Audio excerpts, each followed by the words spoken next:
The feedback to the Warframe redesign video that I shared was basically that people wanted me to go more in depth into the sound design and they wanted to know where those designy sci-fi sounds came from. And it's actually a surprisingly complicated answer. So I'm just going to spend this entire video on two designy sci-fi sounds that were in that Warframe redesign cinematic video and that also came from my sci-fi library, and just go through the entire evolution of that sound from the recording to the finished sound that we're about to hear.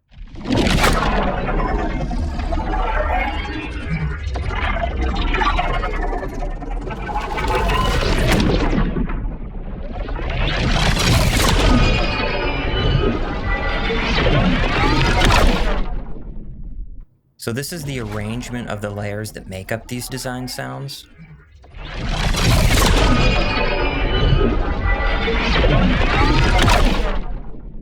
Let's go through the layers.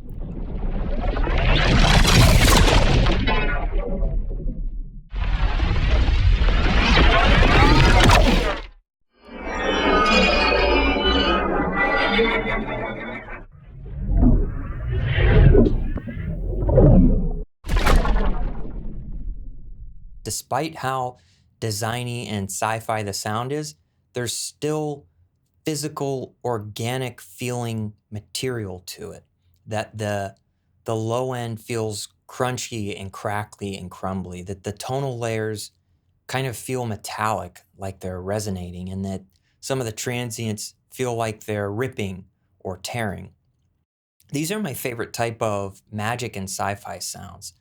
They're out of this world, but they still feel material, like they're made of something familiar, but you can't quite place your finger on it. And that's good. If you can tell what the source is, the sound loses its magic and you're taken out of the moment.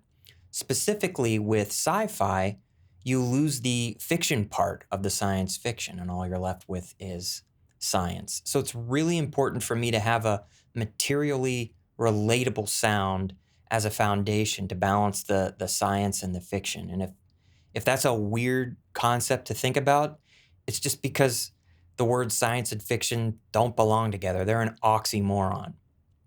So now that you understand that balance that I'm trying to hit, it shouldn't be a surprise that both of these sounds are the result of just recording 4 pretty simple props and doing lots and lots of experimenting. So we're going to listen to the original recordings and some of the experiments that led to the finished sound.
That family of props worked really well together because the board, the tape, glass, and metal all occupied their own space in the frequency spectrum. And it felt like no matter how hard I pushed them, and I pushed them really hard into the sci-fi energy realm, they would still retain their organic characteristics. When I set out to record any type of subject or prop or event, I'm always asking myself, how many different sounds can I get out of it while recording it? And when I feel like I've exhausted it and I've cleaned all the recordings up and I'm ready to experiment, I just ask myself the same question again. How many different sounds can I get out of this through processing and experimenting? And then I can take the results of experiment A and combine them with the results of experiment B. Even though the process never really ends, I'm left with an arsenal of jams and palettes organized by color, shape, and texture.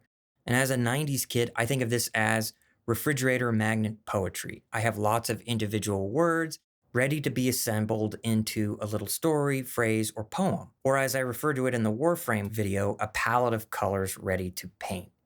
If we listen to the other sound again, we're already going to recognize where most of the layers come from.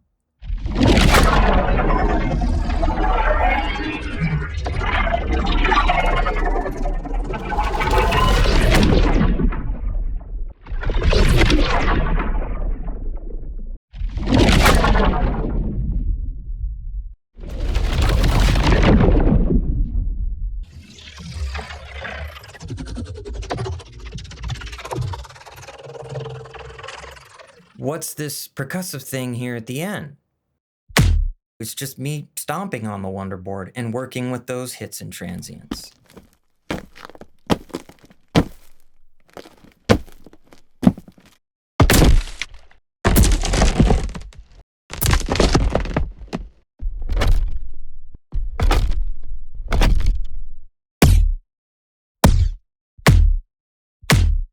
So then what's this main layer to the sound? It sounds new.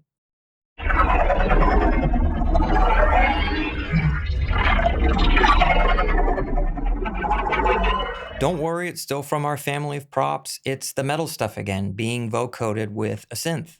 And I have the live output of me experimenting with this until I hit the exact sound here in the layer.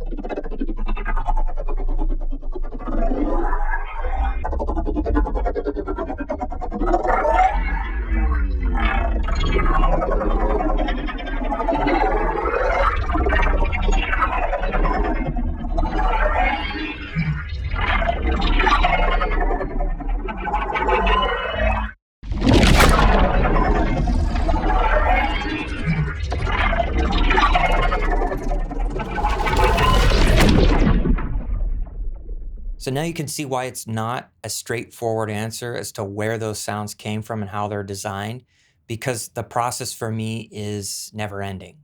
So this sound we've been looking at probably took me 10 minutes to make. I opened SoundMiner, auditioned through some of those jam experiments, grabbed these 6 layers, edited them together, and then I rendered it out. So then the question is, where did those 6 layers come from?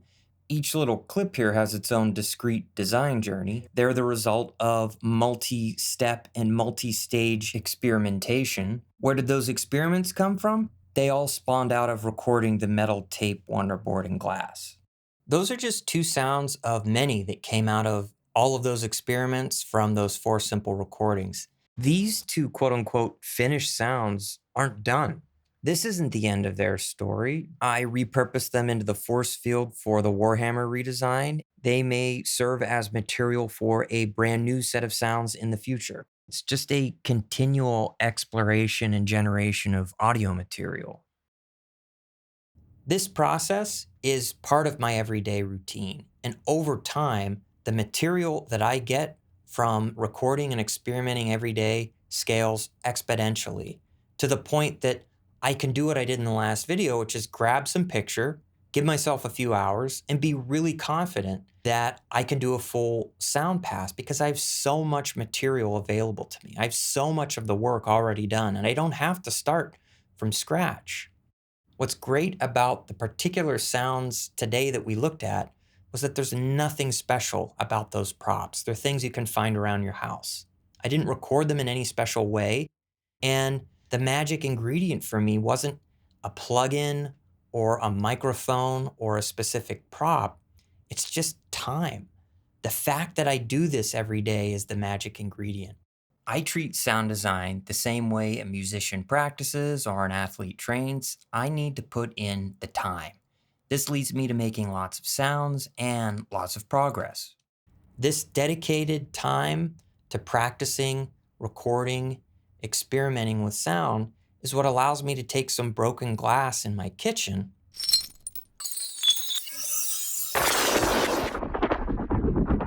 and transform it into this.